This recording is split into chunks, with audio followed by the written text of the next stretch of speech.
Welcome to the Four Visions Market Podcast, a space built on the principles of integrity and reciprocity. Together, we will engage in thought-provoking conversations about plant medicines, why these plants are coming out of the rainforests, jungles, and mountains after thousands of years, and what it means to be in right relationship with the ancestral wisdom cultures and guardians of these traditions. I'm your host, Mariah, founder and director of Four Visions Market. This podcast is the natural evolution in our commitment to providing you, our tribe, with incredible resources to support you on your healing journey through plant medicines. Welcome home. Welcome back from Yuya. Thank you for tuning in to another episode of the Four Visions podcast. I'm so excited to be sitting down today with Sahuna Love, who you might know as part of Shaman's Dream with his beautiful music. And it's a great honor to be here with him today and to sit down to this conversation. He is a medicine carrier and someone who's very devoted to the path of the plants and nature and healing through music. And he's also a father. So I am excited to hear from him and receive his wisdom and what he has to share with our Four Visions community today. So welcome, Sahuna. It's a pleasure to have you. Thank you so much for being here with us. It's an honor. Thank you for this opportunity, for sure. Would you like to introduce yourself a little bit more and share any opening words or prayer? I'm Sahuna Love, which is a name given to me through a medium, which is Sa, which is love, and Una is the receptacle. And it's kind of what my prayer is to be, is a receptacle for love and an emitter of love too. And for me, I always start everything with a prayer. So if we're comfortable to do that. Some more cedar on these coals. And for me, it's always about asking for help, you know. That's what really the prayer is. It's not a begging or a demanding of anything. It's inviting all our helpers to be here present. So, Tankashala, Great Spirit, all of our ancestors and angels and beings of light and love that protect us and help us, all of our Amakula. We invite you here today to be a part of this conversation and to speak through us. And we invite you here to honor you and thank you for all the ways that you've helped us and protected us and guided us. And so as in today, we ask you to be present here, and we ask for all the help in our lives to be loving, kind, present, open people who can carry great love into the world. And whatever we do, please help everyone that's listening to this podcast, bless all their ancestry, and unite us into this precious alchemy today. Help us to be as present as possible and speak words that bring tears of relief to everyone we speak to and carry. And may love emanate through everything that we do. Aho. Aho. It's always so important for us to find that place of clarity and connection before embarking on any sort of bringing forth, right? Knowing that whatever comes through in today's conversation, it's not us. We're just asking to be those vehicles, those vessels, and channel for life to flow through. Tell us a little bit about your journey and your story, and how you came to walk your path and the altar that you tend to. It's quite a long story. I'm going to keep it pretty clear and brief as possible. It does start as a child, and it was as for probably a lot of us, a pretty intense childhood. My dad had cancer at like 6, and by 9 he had died. And the year before, I had a brother die when I was 8. And then a year later, my mother died, uh, you know, from a heart attack, but heartbreak. And right from the beginning, I was put into a place of survival, really. And I had a few years where I was able to be with some family when I was growing up, but by 17, I was on my own. And really, the main thing that came from it was I was pulled to prayer and asking for help. That's why I spoke to that, like just to navigate that beginning. I just found myself praying in the best way I possibly could. And then pretty quickly, luckily, I was introduced to, through some very intense scenarios. My first real medicine journey was mescaline, and it was very strong and very deep. It was on Halloween night, and I was only 17 at the time. And after moving through a very intense portal, I moved into the reality of being able to see music coming out of the speakers. It was at a party in color, and it brought me into like my dance right away. It was like, right, this was it, like music became a clear vehicle for me that I wanted to be a part of.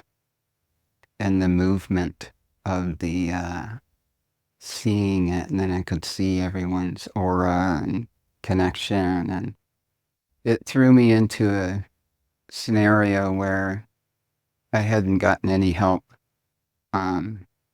like through seeing a psychiatrist or anything, but I was introduced to this man, Stephen Larson, who was Joseph Campbell's student, who his work was with shamanism. And he became a therapist for me, but he invited me to live on his land, a really beautiful sacred land. And so for several years, I just became a student of his life and really drew me into shamanism. This was like early in the 80s. And that's what brought me and introduced me to the world of shamanism. And this was really before people were even speaking about shamanism or medicine work or anything like that. And living in nature and the connection, I'm really glad you said that, because for me, that's everything, my relationship to nature. And it's where all my inspiration for music comes. So again, I might be jumping around. I am 68 years old, so I had a few years back, getting toward the later 20s and into the 30s. I lived out in the desert, and I just had a deep, deep prayer that brought me to making medicine wheels. This was before really having any medicine yet of the deeper kind. And that's where the shaman's dream name came from. It's like, what is happening with the dream? And what I liked about the shamanistic approach to healing was it's really going into yourself, into the underworld, upper world too, but the thread that kept you connected was the shaman's drum, and just that consistent beat, and how important music was to going in and coming out of the healing process. And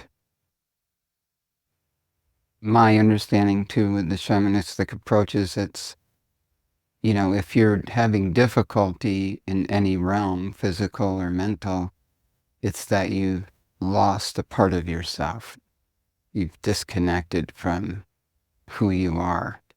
And so the journey in is to connect with spirit guides, spirit animals. And I just, without even any medicine, I was just having very deep experiences through the help of another person that helped me on these journeys. So that just laid the foundation for me. And I had studied for a couple of years at a creative music studio in upstate New York. And it was all based on improvisation and listening. So that, for me, is the core of what it is to really open yourself to spirit and to be guided by spirit. And the musical, vehicle of opening yourself to listen and to become a great listener. And that's, as far as for me, like the importance of anything you do is to become a great listener, because that's where you can receive the information. And so that I had studied music, had kind of, been a part of it. But when I got into my 30s and this idea of shaman's dream came into play, and I was studying African drumming, and that became, I'm a drummer. That's my main thing. That's my main vehicle of expression. And just to witness how strong spirit moves through the science of drumming and dance, and how they're connected. There is no dance without drumming, or drumming without dance, and music in that way, and for every possible purpose. Yeah, I mean, that's just kind of a small foundation. I don't know what other questions you want to ask me, or if you want me to keep going, but And it's beautiful. Thank you so much for sharing. there's a lot more, but I'm just kind sure. of laying the foundation of that, and just the connection of how crucially important music is to the medicine journey. The I just don't know how you would completely do that work with help of the medicine. The ickados, things where spirit speaks through the sonic vibration. Yeah, the sound of creation, and connecting us to the source of all, and weaving the tapestry, and connecting us with the other worlds and the other dimensions. And I feel the music in its role within ceremony is multifaceted, because as you're touching upon, music helps us to move through our processes. It helps catalyze processes. And this is beyond just medicine work too, because the healing power of music, is something palpable that we can feel and attune to just without the medicines. But specifically in the context of ceremony, since you mentioned it, it's a beautiful thing to speak to, because I feel that, how many times I have witnessed in myself and in others that a song starts playing and the whole room starts going into a deep process, right? And this, I'm sure this happens even on stage, where you feel like you're in the middle of a set and then a song comes on, and it's like an immediate shift of energy. Music is in the same way that like smudging agents help to cleanse and shift the frequency. Music also can do that. And in my experience, like learning about the role of music as a principal pillar of the ceremony, to really bring everything together, and to really paint the full extent of the architecture of the ceremony. Without music, we don't have that celebration, as well as the vocalization of the fullest expression of the healing that we're going through.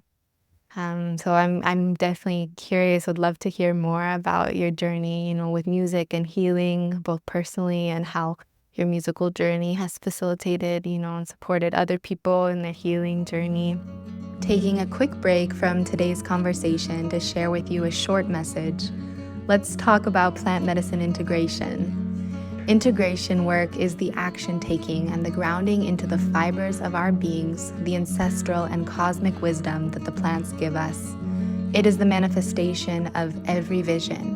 When we do it well, it becomes the true ceremony, the ceremony of life. The 4 Visions Plant Medicine Integration Program was created to support you in learning how to cultivate the unique process of translating the healing and wisdom received from the plants into your daily life. Our personalized, self-paced learning platform was developed to suit each person's unique availability and commitment levels, with as much hands-on guidance and support or autonomy as you are needing and wanting. Our in-depth curriculum is comprised of a robust digital content series, live monthly workshops, private spiritual consultations, and community connection. Our faculty is made up of renowned spiritual teachers, indigenous wisdom keepers, and integration specialists, each with unique backgrounds and decades working with the plants. We created the curriculum we wish we had had years ago when beginning our plant medicine journeys.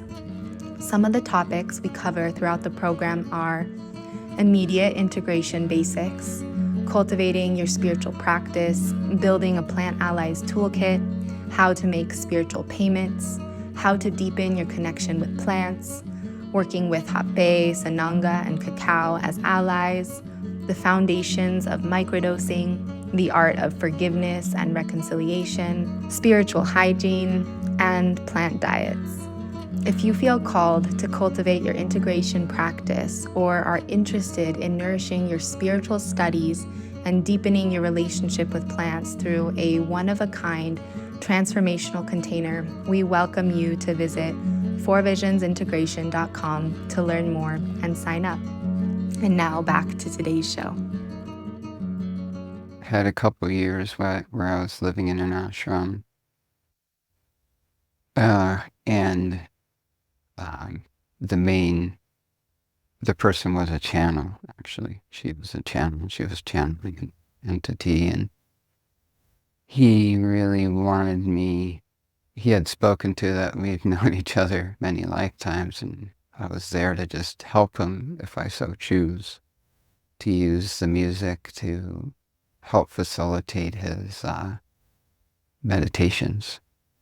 And so that was the foundation of really diving into creating a sonic journey. And if you listen to my earlier works, the very first one's called Breathing, and it just opens up with nature and some pads, and it ends that way.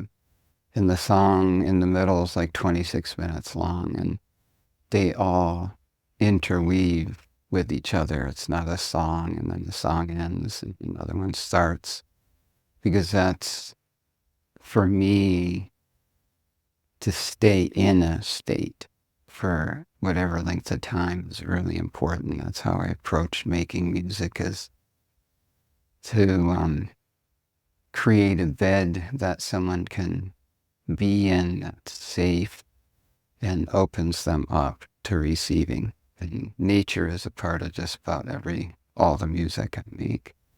So in doing that, I had made these recordings, and then a friend who knew what I was doing, a really close friend of theirs, had a major accident where she had lost a leg and eyes, and she was in very, very serious condition. And he said, do you have any music that can, support this person? So I sent them this body of work, these 4 songs. And then I just learned that she would put it on at all the most difficult times. She'd just play it consistently. And it gave her like the choice that, okay, I'm going to go and live. I'm not going to just give up. And when I heard about that, it was like, oh, that's what I want to do. I want to create healing music that is embedded with prayer and intention inside of it. Mm-hmm. So that's been the whole journey with the music. I have at least 25 albums worth and more coming, and they have just became the foundation. I kind of went into the yoga world because I was expanding and growing at the same time, and kirtan and the same, a whole world that was intentional. So I kind of applied the music in that direction. But my main partners for many years was a Mani friend who was the founder of Desert Dwellers and Liquid Bloom and Rara Aviz, and we produced an incredible body of work that was for this purpose. That it just sat in these tracks that just wove into each other and created a journey for people to be in. So whether it was being used for yoga or meditation or medicine work, that's kind of where my music has been applied. Mm-hmm. And it's also been applied in the dance world because that I lived in Hawaii starting in 2007, and the ecstatic dance scene was going off. And it's really what drew me into not just being a live performer, because before that, for like 12 years in LA, we'd get together once a month and do improvisational music. We never rehearsed or anything, but it was always for ceremony. And that also created the prayer and the listening to be a clean, clear vehicle for the music to come through. And I just experienced such great highs and great humblings in being in a place where you're not in control and anything can happen. Mm-hmm. But the ecstatic dance thing, that was a huge part of my life, is creating the ecstatic dance movement to happen, starting in Hawaii and then coming to California, and now it's like everywhere. And I like the environment because it's not about talking, chatting, socializing in that way. It's just being embodied in that. It actually, for me, interestingly enough, what I feel sometimes it's missing in ceremony, in the different ceremonies, because there's power in just sitting, and just in that. But movement could be really used in a powerful way with the medicine. And I have done some work with that, mainly with Bachuma. Mm-hmm. Wow, it's so beautiful to really kind of get a little glimpse into all the different scenes that you have been a part of and you've really witnessed and also played a very pivotal role in shaping a lot of these developing communities and these different spaces for healing. So at first, I just want to really honor that and name that here. And thank you for your presence here to be here with us today. I feel like this conversation is really special one because one of the topics that we really touch upon a lot on the podcast is this theme of what it means to cultivate a spiritual path and sustain a spiritual path over the long term. And you have done that and continue to do this. And I would love to get a little bit deeper into a little bit more of your insights in regards to what it takes to sustain that connection and how we navigate the different cycles of life and different chapters of life and the challenges and the moments of extreme ecstasy and celebration and blessings and find that even keel approach that allows us to maintain that connection with Mm-hmm. life and with the prayer. Mm-hmm. Yeah. Wow. Well, one, I just think can't emphasize enough the importance of community and family and being a part of a medicine community that is made up of some really beautiful, powerful, grounded people. Because I wouldn't have a spiritual path without that support, just not me on my own. And, there's so much to speak to about medicine and medicine use, like when I started, like I went to, when it just began, my first ayahuasca journeys, um, it was so powerful to me what happened in that very first thing. I spoke to all my parents, and my family and that whole journey. And that very first, I had the ability to talk directly with my mom and my dad and my brother. And I just cried and cried and cried and cried and cried. And just, it was the deepest, most powerful healing out of the many I've had. But at that time, um, and this was after it was with a person who was, he's a therapist, but that's kind of how things came here at first without, elders coming from South America. But during it, he actually played the music I was doing, and I felt for the first time at that level how deep my music was being used and how helpful it was. And like I have to give respect to my elder and my hunk of dad, Miguel Rivera, who is a medicine person in LA, and he drew me in during a very difficult time in my life when I was living in LA, and had me tend fire and taught me how to tend fire for the sweat lodges. And I still do that today, and it's one of my greatest joys. But, I went through a very intense time living in the LA life and being a producer of festivals and hip hop videos and the whole world. And I got sucked deep into drug abuse and, ended up in rehab. It's hardcore. And for a while, I didn't think I could do anything.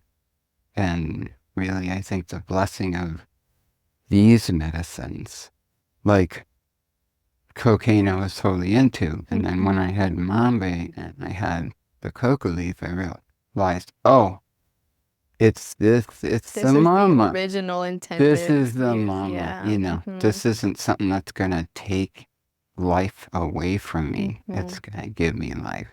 And so that was a really beautiful thing.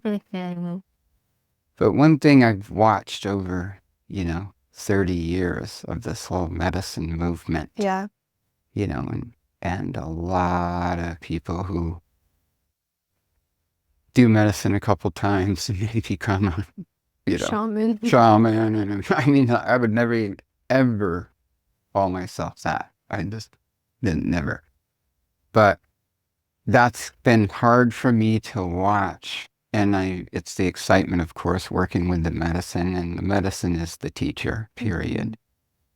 But I'm watching people go to it week after week, like ceremony after ceremony. And that is not, to me, what it's about. Like one medicine ceremony could last you a year or more. Mhm. It's just like, are you using it actually as medicine to learn from, to embody and ground something and integrate what's come to you? Mhm. And I just see a lot of people using it a lot. And there's the visuals, but that's like just the candy to kind of let you not freak out at the depth of the healing that's actually happening. So Mhm. I was blessed after living in Hawaii for a while, and I met my wife, Arena, and I knew I was going to marry her in the minute met her, and we've been on a very intense journey together, but we were part of, she was a part of it and brought me into Medicine Path, which is the medicine family that's in the Bay Area. And the founder of it, George Gray Eagle Bertelstein, just passed. Mm. And, just an entire life dedicated to helping people. And the Chinupa is like, we worked with peyote and wachuma mainly. Those were the medicines. And those ceremonies were about just being in a circle of praying people. And you were witnessing each other throughout the ceremony during the day. And I really loved that approach because I'd done many ayahuasca journeys and, where you're sitting in the dark by yourself. And this really brought me into watching a elder, grounded medicine person throughout an entire day long experience, how they carried themselves and how the medicine helped them to be the most patient, loving people I've ever seen. Mhm. And that's also drew me into why the medicine's given me everything. Without a doubt, like everything I've been blessed with, it's a miracle. And it's come through the blessing. And one ceremony where I was having a difficult time, he just looked me in the eye and he said, the medicine's going to take care of you. You just got to really keep the prayer of love and respect for it. And he always spoke to that it'll give you everything and it's going to take everything away. Mm. Mhm. And I've watched that, and that's something you got to be aware of on this path Yeah. long term. Mhm. That it isn't gonna just be Rainbows and daisies. easy daisies and easy. But that is where when you're really going through the most difficult times, Mhm. how much the medicine can help you. And that's where you got to really draw on that help in our ancestry and prayer, the constant prayer of asking for help and being clear and being open, having a clear and simple prayer for yourself. And Mhm. um, so it just became the foundation for my life. And my wife and I, Irina, were blessed by George in Georgia to handed down an altar to us after a certain amount of time to hold ceremony, which we were like really surprised by, and honored, and went about the, process of doing that. We weren't doing them all the time, maybe 4, 5 a year at the most. But just to how powerful and humbling it is to even be put in that position of responsibility. Mm.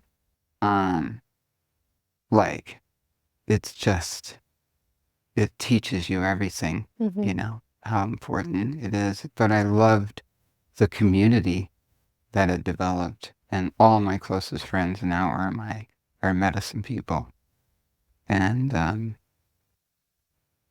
So, yeah, again, there's so much to speak to.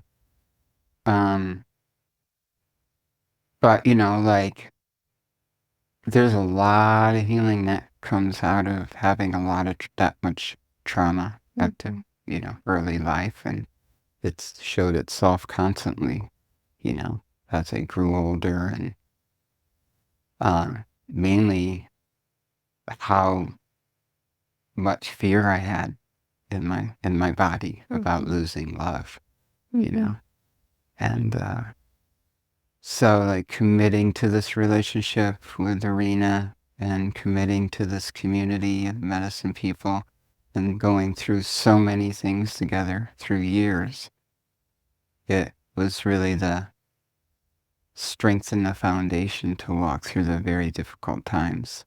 And I know I just became a father, two and a half, going on 3 years now. And so just talk about, like, my wife's water broke at 23 weeks, Wow. and we spent a month in the hospital just trying to keep Arna and my son on longer, just further more natural development. But he was born at 27 weeks, and for days and weeks he was barely on the edge of leaving and going, uh,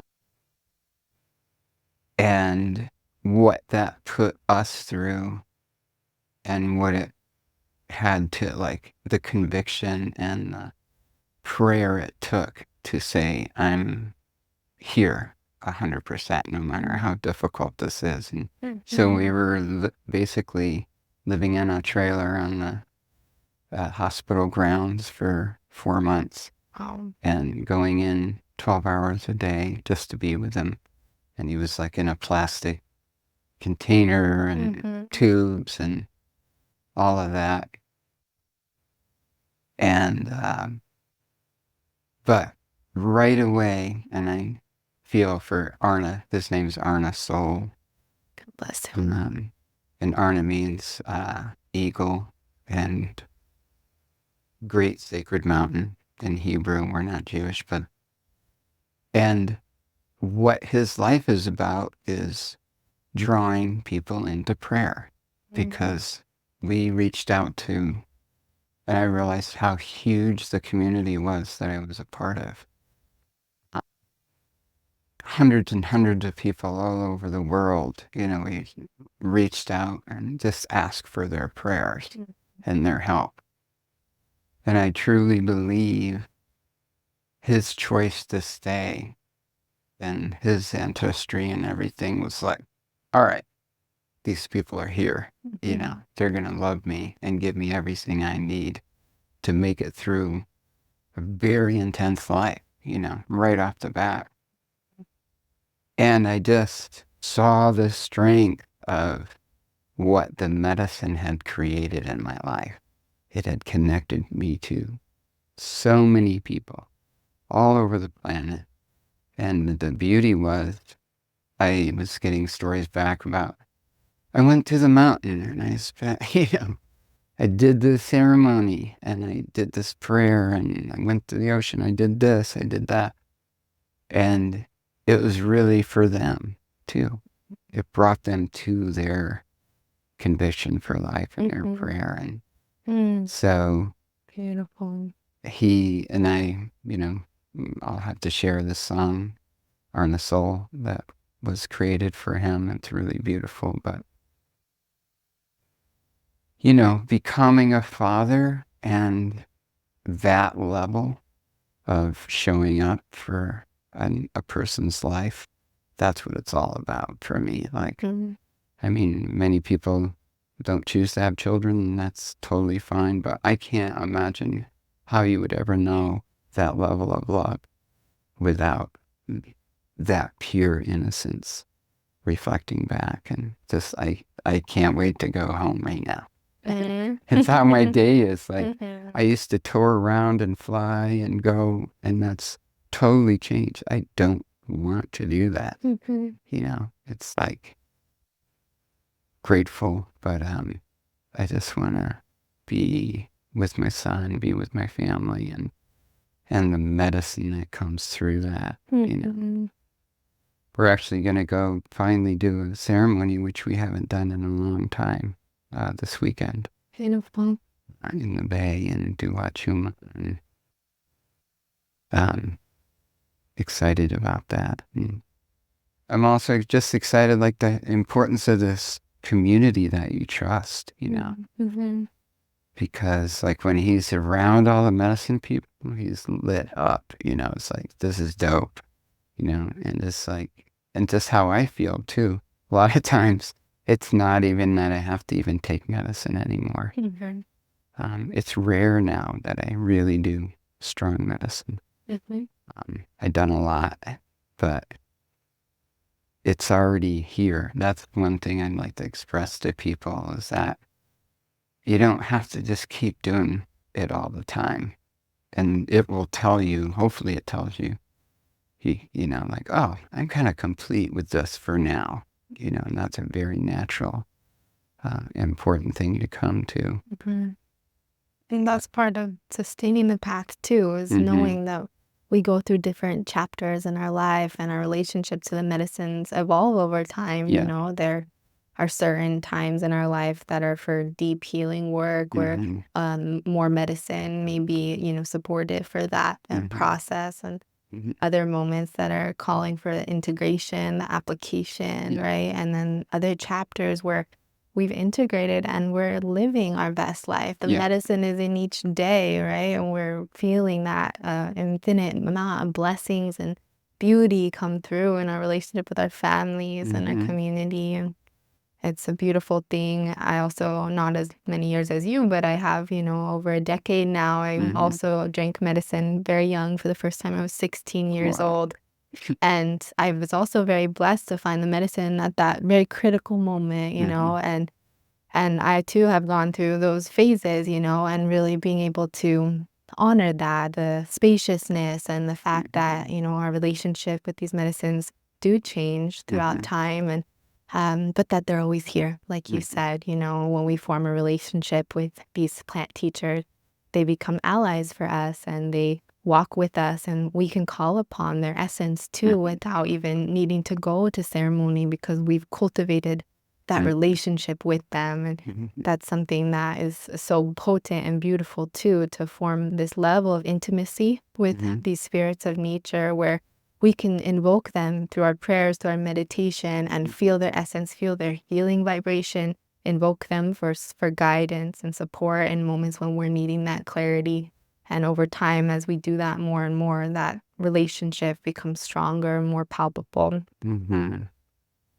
But I just want to thank you so much for sharing the story of your son, and so many blessings to Arna's life and to your whole family. And it's such a beautiful story of courage, and I think resonates and will resonate with so many people, because this theme of consciously choosing life, as you're talking, sharing more about your story, to me feels like a very big element of not just Arna's journey, but yours as well. And with, that hard childhood and the loss that you experienced so young, you also had to choose life. And I'm sure you had to recommit yourself to life multiple times throughout the journey. And this is something that we all have to do, and every single day we have to choose life again, and wake up and greet the sunrise.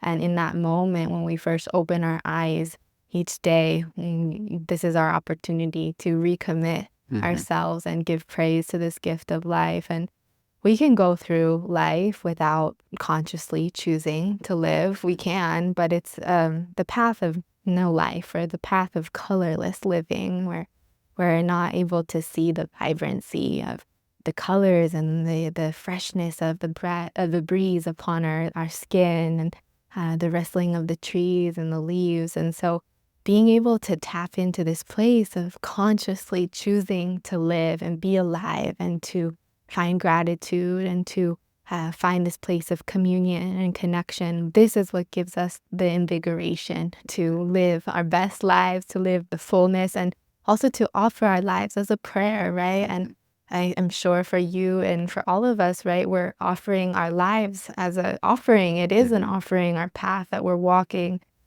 And if we have experienced loss, even more so, we're living for the ones who didn't get to finish the length of the life that we are getting, right? And so it becomes even greater level of responsibility and also opportunity to offer reverence for this gift. And really always coming back to that and attuning to that. But as I'm listening to you, really just feeling so much resonance with everything that you're sharing and this element of integration, also something that we talk a lot about on our podcast. We also have an integration program. It's a plant medicine integration program. It's a digital content learning series. And this is something that's really, prevalent for us within our community and our platform. And stressing that, just like you said, it's not so much about how many ceremonies we go to, but what is the change and the transformation that we're seeing in our day to day? How are those profound, intimate connections that we're having with the visionary plants we rippling out into our lives, into our relationships, Become the medicine. becoming the medicine? And this is a process that really, is why we're doing what we're doing, and to always remember that and have that be at the forefront of this path that we're walking. Taking a short break from today's episode to share about an incredible product line that we absolutely love. It's called Clarea, which means clarity and illumination. Clarea was created from divine inspiration and guidance that our coherence of body, mind, and soul are born from inner clarity. These creations are alchemized with the intention to bring forth health and well-being to the totality of your temple to nourish a vital, thriving life. Holistically handcrafted with love and care for your well-being of mind, body, and soul. An offering that is life-giving, relevant, and aligned for all life and the future generations to come. Clarea is formulated from over 33 years of the founders' combined in-depth, dedicated study, research, application, and experience with holistic health, Ayurveda, herbalism, permaculture, detoxification methodology, and healing. Everything is 100% organic or wild-crafted, biodynamic, homegrown, vegan, botanical, pure, all ingredients of the purest, highest grade, sourced ethically and sustainably. Clarea is a full-circle sustainable project that aims to create as big as an impact for our Mother Earth and all life as possible. We are 100% aligned on every level with this beautiful company's mission, and for that reason, we felt called to share this incredible product line with you, our Four Visions family. 10% of all proceeds go directly to nonprofit organizations aimed at environmental regeneration and restorative efforts, specifically for water cleanup, protection and preservation of the waters, restoration of bee populations, protection of indigenous sacred lands, rights, and natural resources, reforestation, and endangered species and animal rights. Check out the link in the show notes and make sure to use the code FVFamily to snag some savings on your order. And now back to today's episode. Thank you for sharing what you just shared. I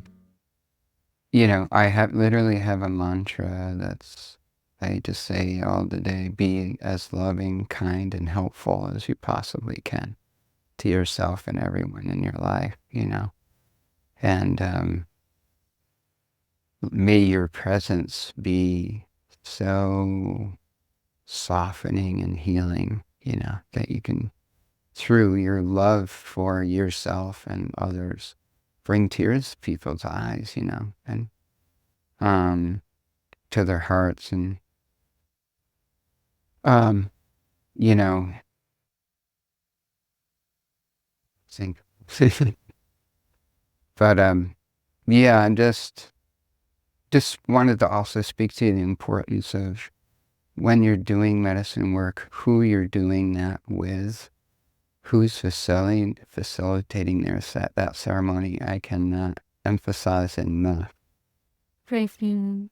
really research, really know, because there's true elders and people who have a lifetime of giving their life to it. And that's just, it's so important because it's as important as the medicine itself, because they are the channel in which the medicine is using.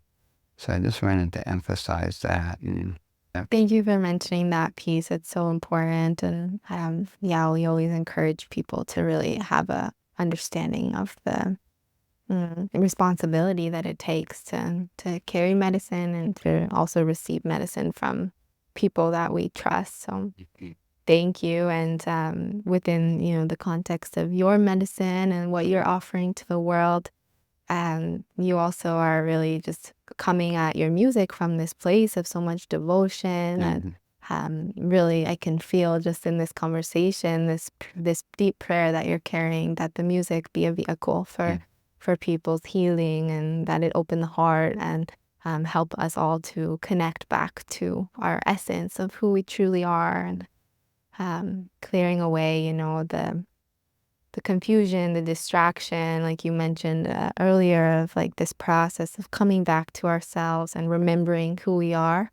This process of remembering is ever unfolding. We're always in that process of remembering and reminding ourselves when we forget or lose track. And music has been that for me, definitely. This tool, this incredible resource to facilitate the remembrance process. And I feel that from you as well, with how you approach your sound healing and the sonic healing that you offer through your music. And before we were recording, you started to share some very exciting projects that are coming up, and some new releases, which are live when this podcast airs. So tell us a little bit about some of these exciting collaborations that you have. Yeah. Well, I produced a lot of albums, but it's been a while, especially with the birth of my son and, all it took just to put full attention to that. My album, Home, and the reason they called it Home is that's literally what my life is about. It's the sanctuary of home, creating that for myself, finding home within me, myself, and then creating that literally my physical home, sanctuary for my family, and being home and letting that music resonate that essence of just freedom. What is the key thing with music is listening. And what's the key thing with medicine? It's listening. It is about opening up and listening to what guidance is coming through, what help you may need. And that's why the intentionality and the prayer, and asking for help is so important. And why I always invite ancestry. And it's a shame, it's like early on was like, why aren't you inviting your ancestry? Why aren't you inviting everyone to be a part of this? They are waiting for that invitation. And that's a really important piece in our life. Everything that we're doing, from the minute we wake up to, sleeping and beyond in the dreams, is just inviting all the help possible. And that's what this album is about. It's a journey through the elements of nature, and really calling in that help. And so what's coming up, I think you've mentioned, I created a song for Arna through my friend Chris Berry and his partner Esme, and it's like, wow, you get to have your own song, It's a dope. And he is inspiring. We just wrote another one, which I'll be putting out on, called Nanawatu. And he just follows me around when I water everything in the gardens. And he's always saying Wadu. Wadu is his name for water, which I like even better than water. So we created a song around that. And but I have an album that I'm doing that comes out tomorrow on the 19th of July, called Banakuma, and it's Chris's body of work where he's also a medium beyond a Grammy award-winning artist, and he connects to the ancestry and archetypes of each element. And so this body of work is calling those, they're like orishas, if you look at it from the Yoruba tradition, or so each song is about an archetype or orisha, and they carry a certain energy. And that's what I loved about studying traditional music and drumming, is that thousands of years old, these technologies of tapping into opening a doorway for the spiritual help to come. Like that's what calling in orishas, like, Afro-Cuban music and the ceremony, it's science and depth that knows how to bring that help. And I don't have it dialed in that way, but the intentionality is that same thing. And then I'm doing a remix album of the Home album, which comes out in September. And I was just gonna say, like, when you find who you are and what you love, like, it will want to keep coming through your life, even at the most difficult times. And that's one thing I've watched at the 30-year career of creating music. It never stopped.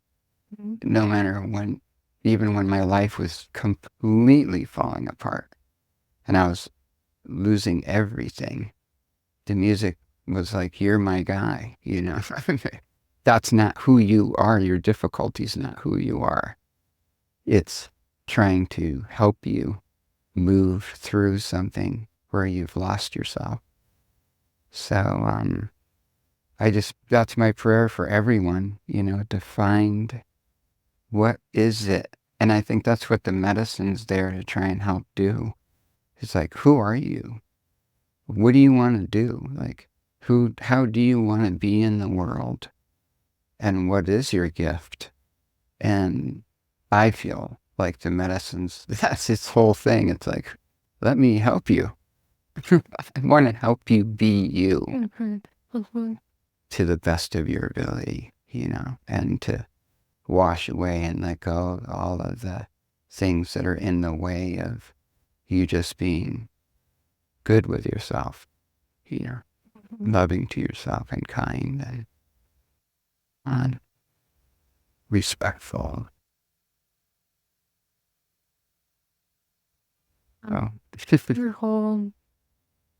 Beautiful, beautiful way to close. Thank you so much, Sahuna, for being here with us. And we'll leave our listeners with Arna's song. Great. Yay.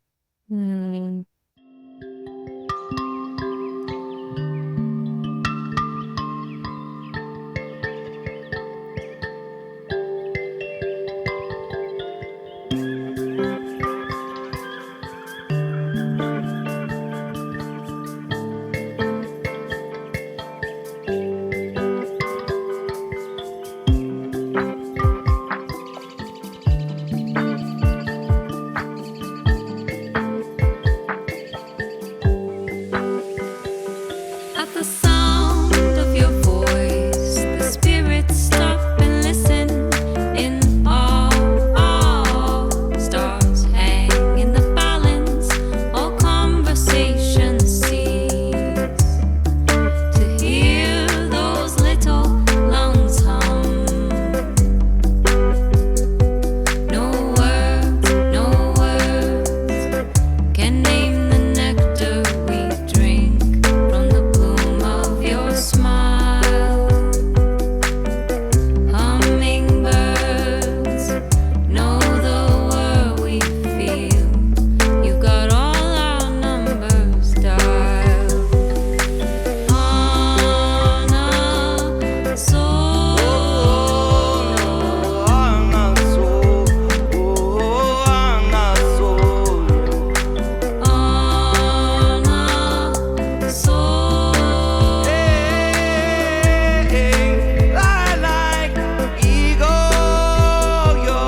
On behalf of the Four Visions family, we want to thank you for listening to our podcast. We hope you have enjoyed this conversation and have gained seeds of wisdom that will nourish your spiritual path. If you have a moment, please leave us a review, as this helps us to reach more people. For more resources and information about the plant path, and for the highest quality spiritual tools and botanicals, please visit us at fourvisions.com. We are grateful for your support and look forward to continuing this journey with you all. Until next time.